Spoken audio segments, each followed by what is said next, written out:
What if a single moment in a toy store could launch a movement? I'm Dr. Natalie Luke, and you're listening to UnCeiling You. Today, we're wrapping up Season 2 with a story that ties everything together: resistance, resilience, and redefining the rules. When Jodi Bondi Norgaard went shopping for a birthday gift with her 9-year-old daughter, she never imagined that one doll, lovely Lola, with a belly shirt and high heels, would spark a mission that would take her from toy store aisles to the White House. Jodi didn't just create a doll. She challenged a billion-dollar industry, confronted outdated beliefs, and showed the world that girls deserve more than fashion and fluff. Her story is the perfect capstone to our season on external barriers, but it also gives us a powerful lens into what's ahead in Season 3, using our presence, community, and our power to create change. So if you've ever been underestimated, told to sit down, or asked to shrink your vision, this episode is for you. Let's dive in. Jodi, thank you so much for joining us. I'm so privileged to have you here. I know that this is going to be a perfect capstone to Season 2, where we talked about external barriers, but we'll also touch on internal barriers that women face when they go through really reaching out and living based on their ambitions and imagination as well. And so many great ideas are born in an ordinary moment. And what makes them really powerful is when someone dares to act on them. And you were standing in a toy aisle when something clicked. Yeah. Can you take us back to that moment with your daughter? What did you see and what shifted in you that made this more of a moment than just frustration, but a beginning of a mission? Well, yes, it was quite the moment for me. Just so you and your listeners know, there were so many different situations in my life, that shaped who I am and how I feel about gender issues, my own personal experiences. So it was, and a lot of times this is just human nature. We see things that are wrong, or we disagree with it, or we think, gosh, that shouldn't be that way, but you push it aside because you really don't know what you can do to make a difference or to change it. But in this one particular moment when I was with my daughter, and she was 9 at the time, and she had just gotten done playing soccer. So she's in her soccer uniform and she looks like a normal kid on a Saturday afternoon, when we're frantically going into our local toy store because she needs a wrap birthday gift for a party she was attending in 30 minutes. Like one of those panicky parenting moments, like, let's go, kind of wrap it up. We got to get this going. When a line of dolls just stopped me in my tracks. They had on short skirts, crop top, belly button ring, big hair, lots of makeup. I look at my daughter. I look at these dolls. I pick up one of the dolls, and I have her right here. And the name on the hang tag is Lovely Lola.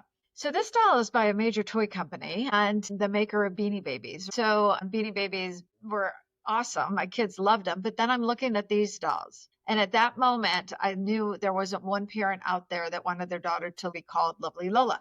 So I started picking up all the other dolls in the line. I'm like, out of my mind. There's Dazzle and Destiny and Sizzle and Sue and Cute Candy. I'm like, I've had it. I absolutely have had it with these negative images that are marketed to our girls. So I bought the doll, obviously, as I was like having this complete meltdown in the toy store. And I brought it home because I needed to show my husband. And I said, listen, I am so sick and tired of these negative images. And I think I can do something about it. I think I can create a positive image product for girls that encourages them to be healthy physically, mentally, and emotionally through sports and physical activity.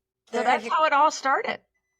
I think that my daughter actually is the editor for the podcast, and I think she can relate to being a 9-year-old and seeing her mom have a meltdown over something like this. And it's so great that you decided to do something about that. So many people notice a problem and they move on, but what made you believe that you can be the one to solve this? What was that first bold step that you took? Well, I guess there were a couple things. I mean, now that you asked that question, Natalie, because that's really good. I think the first things that come to mind is when I was younger, I had so many comments from, say, teachers or people who were in places of authority that told me to sit on the sidelines, like to stop raising my hand. One incident, not one, there were multiple times when I had so many male teachers tell me that I asked a bad question because I'm blonde, and over, which gave my classmates, peers permission to call me a dumb blonde, like at the bus stop or on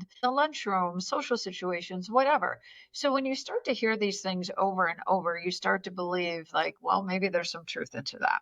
So that in particular was one of the reasons that I decided to move forward, because my daughter, who looks like me, very blonde, and I'm like, there's no freaking way that this is going to happen to her. I'm just done with that. So that was one of them. The second one was I had another business. I just have an entrepreneurial like streak, and that I had one business in my 20s and 30s that I grew and I sold. And so I knew that that wasn't the only business that I was ever going to do. I knew there was going to be something else. So I knew, not coming from the toy industry, that I could figure this out, but it was going to take time. And then there was I was a bit naive, thinking that I could really create change. But what I didn't realize was the battle that was ahead of me and the fight I would begin to fight. But I wasn't going to back down, because I just feel so strongly that we should allow women. I mean, allow is just such a crazy word that just came out of my mouth, because it's like, that's basically it. Allow women to rise to their full potential instead of having to play this game of whack-a-mole. And when we always rise, there's a lot of times we're just whacked on the head and said, stay down, stay back. So that's what really motivated me. But I did, there was I was just naive on so many different things, but that might have been a blessing to keep me moving forward too. Yay for naivete. And also a vision and a mission to take you through that battle. But tell us about the battle. When you brought your doll forward, what were you told about your doll? Okay. So it took 2 years from rough draft to the actual debut of the first doll. And there's two spots that I need to tell you before moving forward to answering that. But when I did my research to find what kind of dolls were out there, were marketed to girls, because I needed to know that before I could move forward. That was actually, my first step. I found that there were a lot of baby dolls, a lot of rag dolls. And then I found 75 lines of fashion dolls, 75 lines. And that is it. That's it. So I'm like, okay, there's room for a sports doll, that's for sure. We do not need any more fashion dolls. So that's number one. There are 75 lines of fashion dolls out there. And number two, my first sale was to the United States Tennis Association for the 2008 US Open, where they ordered 500, and those 500 sold out in 6 days. So that was my first order.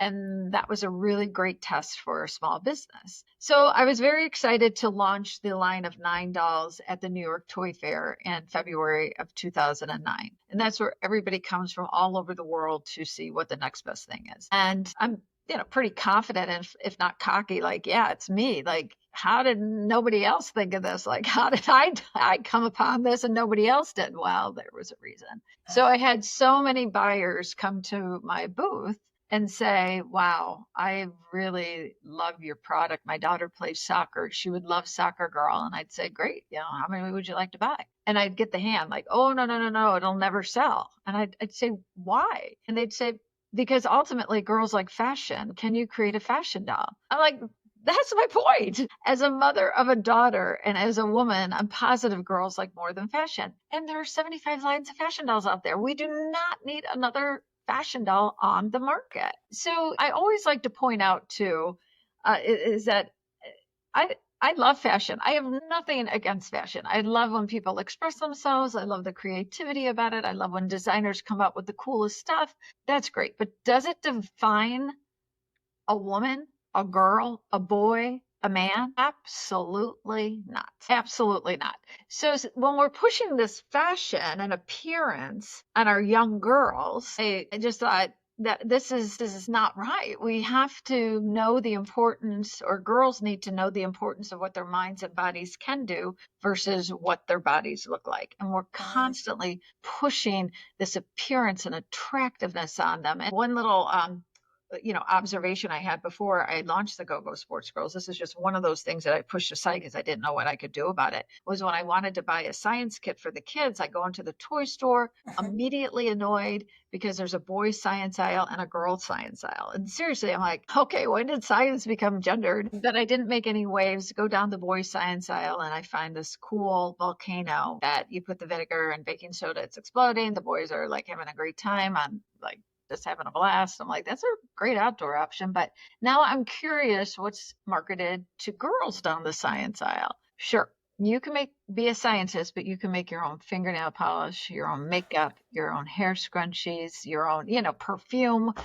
Again, it all revolved around appearance. So I did notice between that age, because I have two boys, obviously grown now, but around that age of 6, 7, and 8, products marketed to girls they start to be associated with appearance and attractiveness, and then products marketed to boys are associated with violence and aggression. I think that is, we should not have what the toy industry, many people in the toy industry call the packaged childhood. And I don't believe in that. Yeah. So eventually it took off. People understood that there's a vision for something bigger and better, and that girls were more than fashion. What were some of the external walls that you hit early on? You mentioned some where people were like, no, they just want the fashion. And then what were some of the internal walls that you hit as well? Well, the external walls, it was interesting. There was like this discrepancy that I had with the amount of press I received. I mean, the biggest one was the Today Show. They did a feature on me. So, I mean, that's pretty good. It was in all the, like national news papers and magazines, online stuff, whatever. So I was getting like unbelievable press and all the top awards in the toy industry. But the buyers were my gatekeepers. So it didn't make sense that I felt like I really pretty much had a pulse on what our culture wanted, vibe that parents wanted better for their girls too, but the buyers weren't willing to take a chance. So the buyer is not the final customer. The buyer is the person that helps you get the product on the shelf so that the final customer can purchase it. Yes. So I'm sorry I did not explain that. So it's like the toy buyer for, you can like Target, or at the time, when Toys R Us, FAO Schwartz, independent toy stores. They are the people who would look at the product and say, this is great, but I'm not quite sure it will sell because there's never been a sports doll marketed to girls. So I even had one buyer say to me, this is going to be so huge one day. Give me a call when it is. I'm like, well, if everyone keeps saying that, which they are, if nobody will take a chance, then how am I going to get it on the market? Yeah. So I really just tried to find different avenues to take. Those were some of the exterior barriers. The buyers definitely were, but I kept thinking, I got to figure this out. The internal barriers were, I had a lot of what ifs, and I think a lot of people do. Like, what if somebody says something negative to me? Or what if they say, this is so dumb? Or what if they all those negative things that I would have to overcome constantly, that I would battle. And then I finally, just after years of like negative what ifs, I was just like, I got to stop it because it's draining me. It's draining me. It's keeping me up at night. So who cares if somebody says no? Who cares if somebody says something that may potentially hurt my feelings? Who cares? I just felt that my mission is way more important than all of my feelings, all of my what ifs. So that internally, I just needed to work on and just push it aside. Whenever or what if would come into my mind, I would just say, don't go there. Yeah.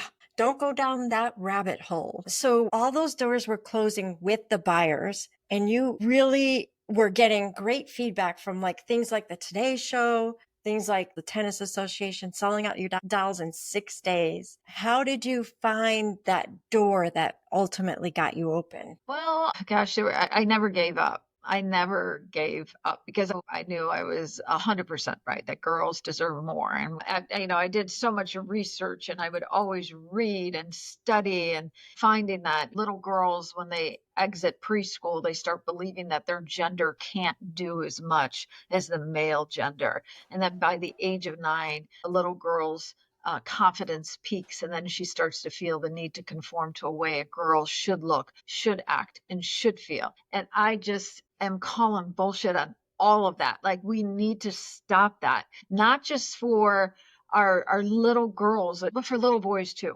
So what these little subtle messages tell girls and boys is, little boys, you're the lead role, and little girls, you are in the supporting role. And I love a quote from Warren Buffett that said, look at what our country has accomplished using half its talent, and imagine what we could accomplish if we pulled women off the sideline. So I've had, and Natalie, I think all of us could agree to this. I've had so many amazing, powerful, smart, kind women in my life. And to see them not in positions of authority and power more and more is, it's just a disservice to not just our country, but our world. So you really found a lot of strength in that mission. And every time you saw this, wait, this message is incorrect, it really kind of propels you forward to keep going. Don't stop. That's and also I think I love what you were saying, that I noticed that those doubts and paying attention to the what ifs, it drained my energy. I think us paying attention to where our energy is going and where we're getting drained is so important. And that point too, our energy can be drained, not just because of our inner battles, but because what society is telling us as well, and what we ingest as a child and a teenager and so on. But what I have realized is that we do have a lot of self-help classes for women, or self-help books for women, or whatever, and those are all great. But I'm saying, let's look at the root of the problem, because women and girls, we're not broken. It's our system that's broken and our culture that needs to be fixed. So I'm saying, let's look at the root of the problem, instead of just saying, it's you, Natalie, that needs to learn how to fit in. It's like, no, I'm just fine. It's our society that needs to change, because it's not enough for you and me and your listeners to know that we're strong and capable. It's changing the way the world perceives our strength. And I believe that starts in childhood. Yeah. Okay. Well, even with the boldest missions, you were acting on your own, but you also had support. And I'm sure that some of your support was unexpected. Can you tell me, in those moments when you felt it was too hard to keep going, what role did your support play, and how did they show up for you? Oh my gosh, just, there were so many people within my first of all, my inner circle that believed in this product, that they knew girls deserve more than these crappy fashion dolls that were on the market. And so they really gave me their time, their talent, their shoulders to lean on. And it wasn't just my inner circle. It grew. Within the toy industry, there were people that would help me. And I can give you a few examples. A woman from Minnesota called me just out of the blue one day, and I'm in Chicago. And she said, I have 3 little girls. We have all the Go-Go Sports girls. I am a children's book author. I would love to write books for the dolls. And I said, that's great, but I can't pay you. I'm like, I have no money. I'm not getting great sales. And she's like, oh, I don't care. She's like, I just want to be a part of the project. So she is one of my dearest friends, and she was my editor for my More Than a Doll book. And I am so glad I picked up the phone that day. So that's just one example. Another example is Gretchen Carlson. So she was the host of Fox and Friends back in the early 2000s. And I'm not a fan of Fox. I'll just point that out. I'm not a fan of anything about Fox, but I really like Gretchen, because she had an edge and she was super smart. And I reached out to her and I said, listen, this is what I have. I'm going to be in New York. I'd love to be on your show. And she emailed me back within 5 minutes. She said, a producer will be calling you. So I became part of her female power panel. I went on her show Sans Makeup, which was, I don't know if you ever saw her, that there was a movie made about her career as well as TV series. And she asked me to go on live television without any makeup to like empower young women. Yeah. And of course I'm like, I don't care, like never wear makeup anyway, nobody knows me, whatever. And she got in a lot of trouble. She got in Oh, a lot of trouble from Roger Ailes, and she was the one that took down Roger Ailes. And it was hard on her, but she was instrumental in the Me Too movement. She is such a huge supporter of me and what I've done. And she's worked on policy with the Biden administration. So she's done great work. So those are just two examples of people who just of women supporting women. Another one is Jennifer Siebel Newsom, the first partner of California. She has been incredibly supportive of everything that I've done, and I of her. So you just have to rely on others and help one another. And as an entrepreneur, you have to realize too that you cannot do it on your own. I think I kind of had a double whammy because I was doing a new product on my own, as well as I realized very soon into this business that I was more in the social change business versus uh, the toy industry. Otherwise, I would have conformed to what the toy buyers had wanted. So definitely in the social change, which is hard. And I needed support in that area as well. yeah, that's a very good point because that gets us to legacy because it's not just about a doll. It's about shifting the story in the system of Mhm, how we start to think about ourselves, mhm. making that shift. And now that your product and your message is out in the world, what do you hope girls and adults will truly understand about imagination, ambition, and equality? Well, with equality, just so everybody knows, is that the World Economic Forum puts out every year, they do studies on equality throughout the world, and we're 136 years away from gender equality in the United States. That's just in the United States. And Right. we're going backwards. 2 years ago, we were at 132 years. So there is a need for understanding the importance of gender equality, that every table should reflect the society it represents. Women bringing to the table a lot of empathy and sensitivity that we're known for, which has been looked upon as a weakness. And I remember being told that when I was younger, that my sensitivity was my weakness, and that even my guidance counselor in high school told me, she's like, I think you're too nice and too sensitive to go to college and into business, and you'd be better suited as somebody else's assistant. I'm like, what? What terrible advice is that?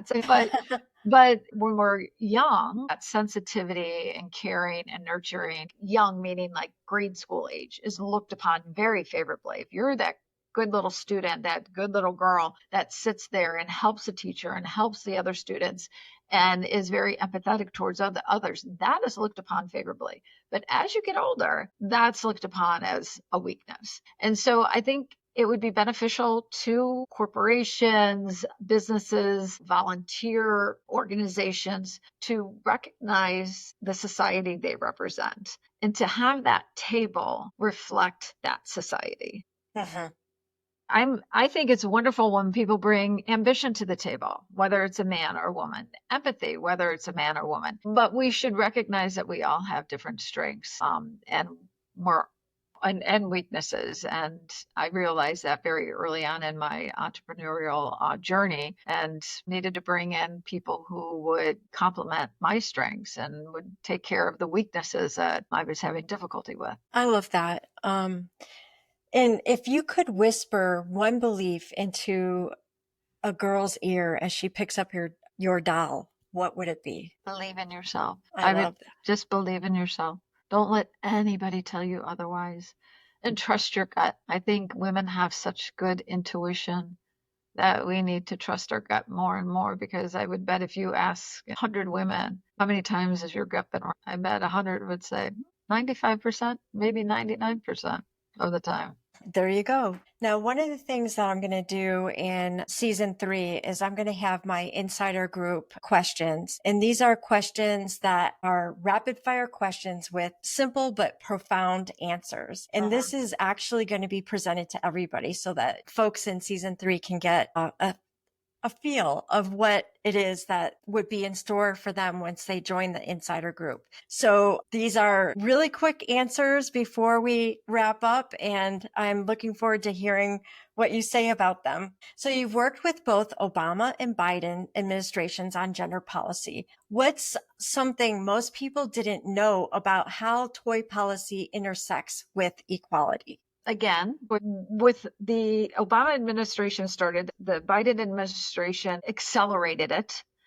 It's basically sounding the siren that gender inequality doesn't start in our teens or our 20s. It starts the moment a child can hold a book, a toy, and watch a screen. So that's where there are so many different countries that, like France and England, that have stricter policies on their toys. And with the Biden administrations, that is what we were starting to work on.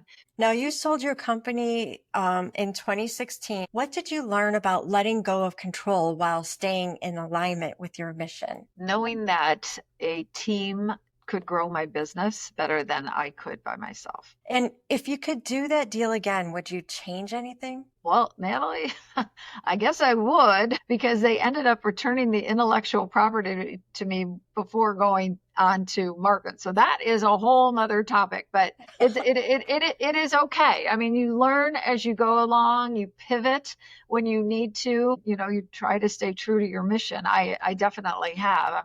I'm not budging, but if I would have gone back to do it again, definitely. I definitely would have done it again. I think I would have been a little bit more concrete on my wants and asking more often, like, how's it going? What can I do? But I think I did everything pretty much right. But still, yeah, I would do it again for sure. It was a good learning lesson, and I'm in a good spot right now. That's great. So I looked at your website, and you have a long list of books that you provide people as a great list to read. Which book on your personal reading list has helped you shift to the best leader that you could be, and why? I thought Melinda Gates's Moment of Lift was life-changing. That was a book I listened to and I read because I just thought her journey has been unbelievable, and it's just been very organic, and what she has learned traveling to all these other countries. And it's about, how she's had a really good insight in a different way by meeting people in third world countries on how to get women out of poverty, women and children out of poverty. And it's having reproductive control, which is obviously a lot of people don't agree with. So not just here in the States, but also worldwide. But that was, I even put the book on my husband's bedside. I'm like, you need to read this, mister. I'm like, this is awesome. I'm like, this really tells a lot. I would highly recommend it to everybody. All right. That sounds good. I haven't read that book, so I'll make sure to pick that up. You've been a national voice for DEIB in the toy industry. What is one battle that you're still fighting that others assume has already been won? A lot of people still believe that the ERA has been passed, the Equal Rights Amendment. It's pretty crazy. I can't tell you how many people tell me, women and men, it's been passed. I'm like, no, it has not. It is not in the Constitution. The only law that really protects women is Title IX. But that has been one of the craziest things to understand, that people don't realize that the ERA is not in place.